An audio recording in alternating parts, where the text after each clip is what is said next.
In the previous episode, Belly helped Conrad after he had a surfing mishap, which led to an amorous scene between them. The soon-to-be married college student was perplexed at the time, but weeks have gone by. Belly is still in cousins with Conrad and her wedding is in 3 days as Season 3, Episode 7, Last Hurrah, begins. She says she's recovered from the intense exchange in voiceover. She then rushes to Conrad's side after hearing him shout from a minor injury upstairs.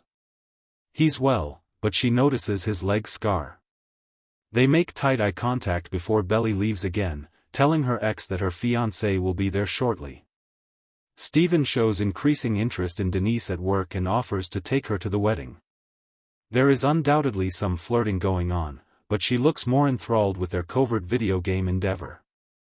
Together, they board the subsequent train to Cousins. Smirnoff Ice, they will be icing guests at the wedding. And some blunts are among the things in the gift bag that Jerry brings to the residence. It's going to be crazy. As Jerry enters, Conrad is able to maintain a positive facade and even organizes a bachelor party for his brother. Adam and Kaylee, his notorious mistress, are at the hotel as Laurel and John arrive for the wedding. Although Laurel is rather irritated, she appreciates their assistance with the wedding. Adam is being a bit of a jerk about having to pay for everything, as usual. Although Kaylee clearly hopes not to hear from her, Laurel provides her number in case of any last-minute concerns. On the same night as Jerry's party, Taylor, Anika, and their pals gather to Cousins for Belly's bachelorette. Jerry appears to be attempting to introduce Conrad and Anika by bringing the two guest lists together. Everyone relaxes by the grill as the crew fires it up and their rallies. Pool. Anika says she hopes to find someone to make out with tonight, and Taylor has organized a pub crawl for after the sun sets. She is definitely attracted in Conrad, and Belly says it's okay if she pursues him, but Taylor doesn't think that's true. Naturally, Taylor's thoughts are focused on Steven when he and Denise arrive.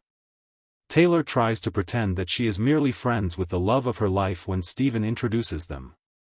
Taylor observes Steven's connection to Denise when the ex-lovers are left alone.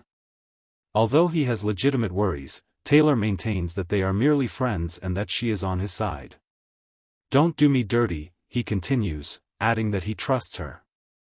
The reception dance that Belly, Taylor, and Anika practice in the bedroom would be a hit on TikTok, but it does seem a little middle school talent show for a wedding.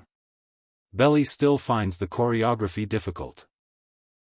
Denise is seeing the bachelors' efforts downstairs and remarks that their moves are a little cringy.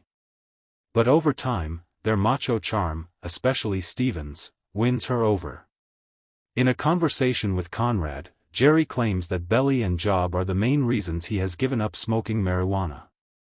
He acknowledges that he will complete his education online and that Adam has offered him a full-time job in the fall. He can do better than following in Dad's footsteps, Conrad cautions him. Despite his apparent annoyance, Jerry thanks Conrad for taking care of Belly and the house. Uncomfortable.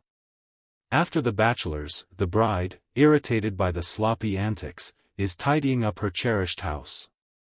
Jerry locates them, and Conrad enters to assist her. He and Belly both appear to be aware of the dynamic at play here, and Belly tries to prove her loyalty to Jerry by making him clean up with her instead. Jerry interrupts her to have a private conversation as she gets ready for their pub crawl that evening. He claims that while she has been with her girls, he has missed her all day. They don't appear to have had any alone time recently. They begin kissing, and while Belly is considering fixing her hair, Jerry is thinking about having sex. They make love when his interests prevail. They decide in bed that they will meet up on the beach tonight after the party. Following their separation, Belly confesses to her girlfriends that she has two bodies, Conrad and Jerry. She ultimately orders 10 tequila shots on behalf of Anika and Taylor's former lovers. The men are also. They begin talking about Denise as they are having fun at the pub. Though Conrad seems unsure if he would truly go for it in front of Taylor, the brothers believe she is a perfect fit for Steven. While in the bar, John and Laurel are also discussing Kaylee, who is constantly texting. Susanna is on Laurel's thoughts, and she wishes she could be here. They think back to the day she attended a strip club during her bachelorette. John doesn't want to hook up if it may lead to issues later, but the conversation becomes flirty. However, it doesn't take much for him to give up, and these divorced couples are soon necking at the bar. Belly begins telling Taylor how much she loves her and appreciates her efforts as a maid of honor while she is quite inebriated and emotional. She learns that Laurel didn't show up at her bridal shower because of Taylor. Conrad turns the corner after that. Belly recalls an instance when she lost track of time when shopping as a child after demanding she could be alone, and she muses on how Conrad always seems to be there when she needs him. She believes Conrad is still watching out for her, as he was in the flashback. She smiles for Jeremiah, though, when all the boys show there. Belly interrupts Conrad to inquire about the bridal shower while the guys are still on their balk. Although he won't claim credit, he acknowledges that he spoke with Laurel. When she wonders why he did it, he responds that it was significant to her and that he believes she should have everything she ever pictured on her wedding day. Taylor snatches Denise for the bachelorette.